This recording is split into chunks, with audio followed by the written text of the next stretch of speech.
2nd. It's called Dora. Why?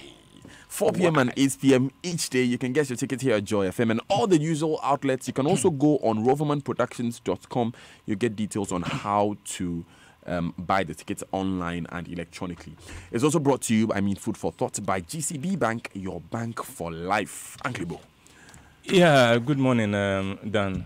And congratulations. Sir. Thank you, sir. There are 2 comments I want to make before, not 3. One, you asked me a question about marriage. All I know about marriage is that since Samuel Dami married, he's grooming himself far better. Powerful. Far, far better. You should see him today, What a shock. Oh, yes. Because we used to pray for him. Did you know?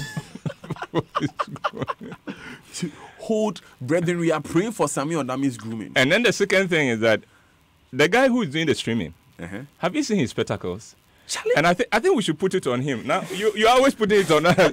Oh, no, stream yourself. No, it's a very serious going on. My goodness. It's not a joke in this republic. We are not joking. No. He's not joking. Swag be what? I'm telling you. Okay, well, you came full of mischief today. No, Liverpool won. That's the third one. Yeah, no. That's why. I'm just happy for you. I share your happiness. Beautiful. So especially when I heard you praying for Man United. No, for Chelsea. And where did you meet? Maurizio Sarri. Yes. In my dreams. In your dreams. Okay.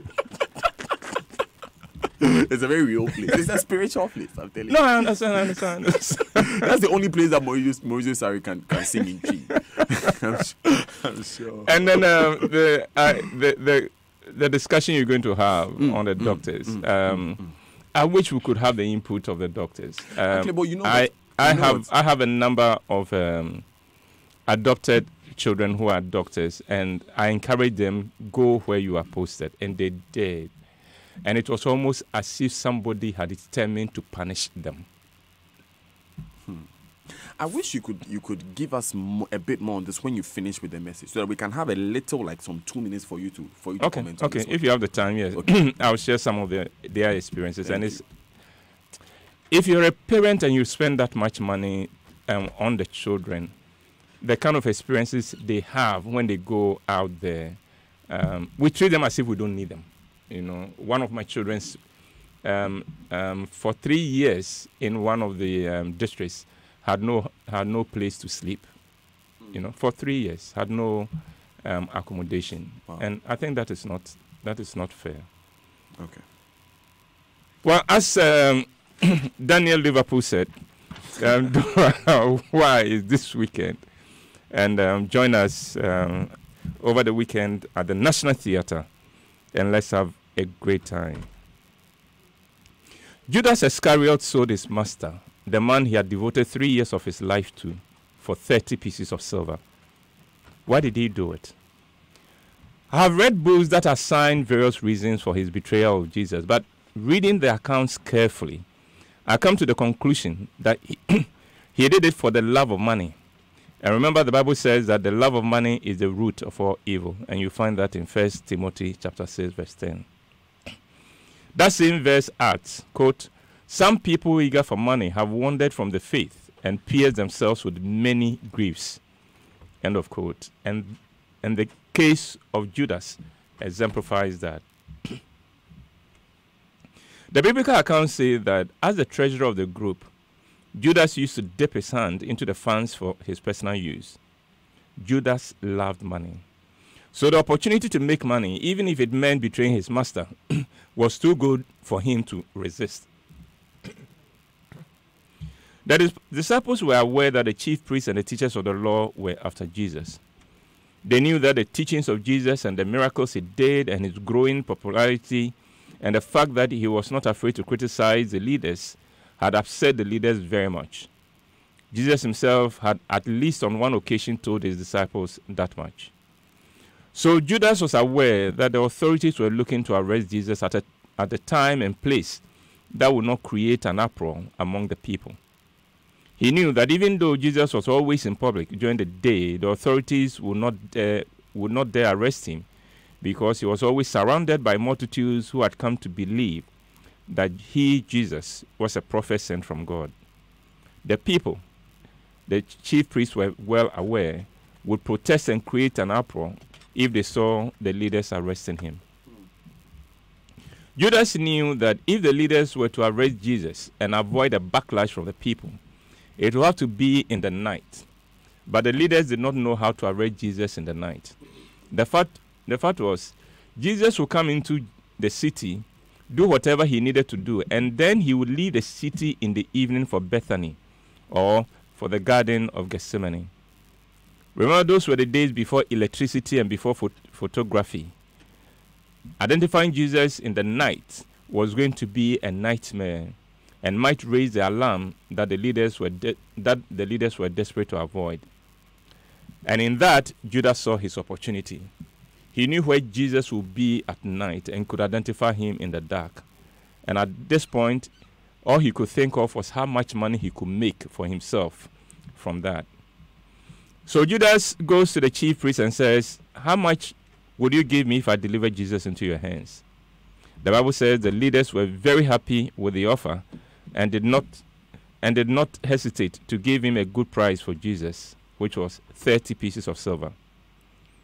Judas gets his way. With the money in his pocket, he leads the enemies of Jesus to arrest him without triggering any alarm from the people. Mission accomplished. Or is it?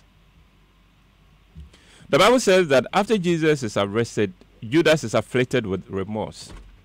He immediately discovers what many of us are yet to discover, that Sika is not Moja, that money is not life. He returns to the authorities and says, "I have sinned, I have betrayed an innocent man." And they laugh at him and say, "What is that to us?" The Bible says this man who lost money suddenly realized that not every money is worth chopping. He discovers too late that money gained at the expense of loyalty and honor is a curse. And this man who lost money throws the money he has been paid for his role in the arrest of Jesus at those who gave it to him and goes away. Now, it is easy to hate Judas and condemn him for what he did, but let him who has no sin throw the first stone at Judas.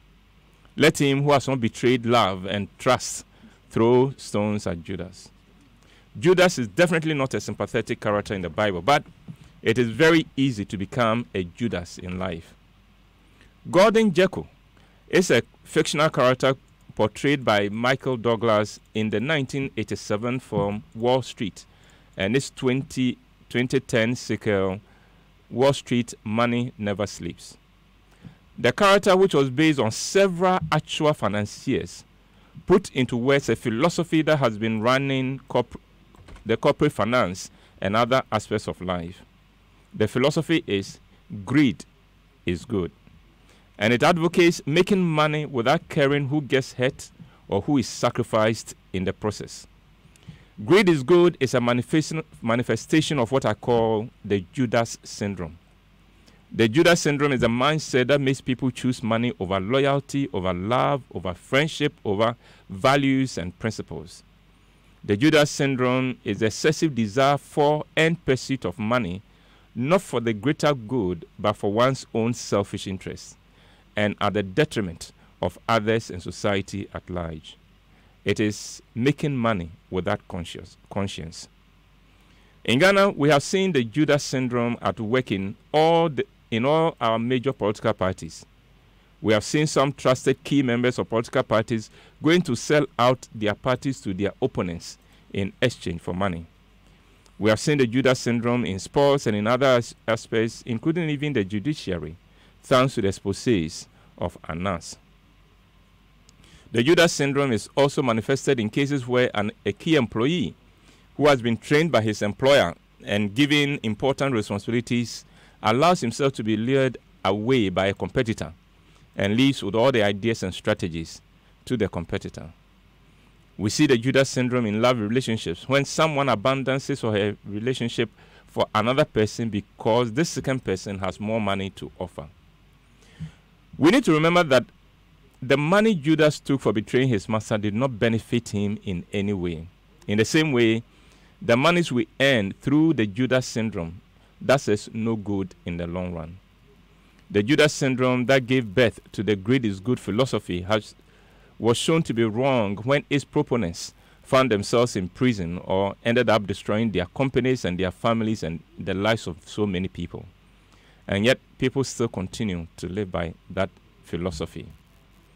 Ghana has become a nation where money is everything. People would do anything for money, including selling out those who trust and love them. Nothing works in Ghana if you don't put money down. And yet, we become poorer and poorer in Ghana, even as we rob each other. This Easter, you may hear about Judas in church. When his name comes up, just remember that every day a child of Judas is born. A child of Judas is a person who chooses money over friendship and loyalty and the good of society. Just make sure that you never become one of the children of Judas. Thank you very, very much. A child of Judas. May I never be a child of Judas. Choose money over friendship. Over friendship, over trust, over loyalty, and all that. Thank you. Thank you very much, Uncle Bo, for joining us this morning with Food for Thought. Coffee in your cup and joy on the set. The Super Morning Show.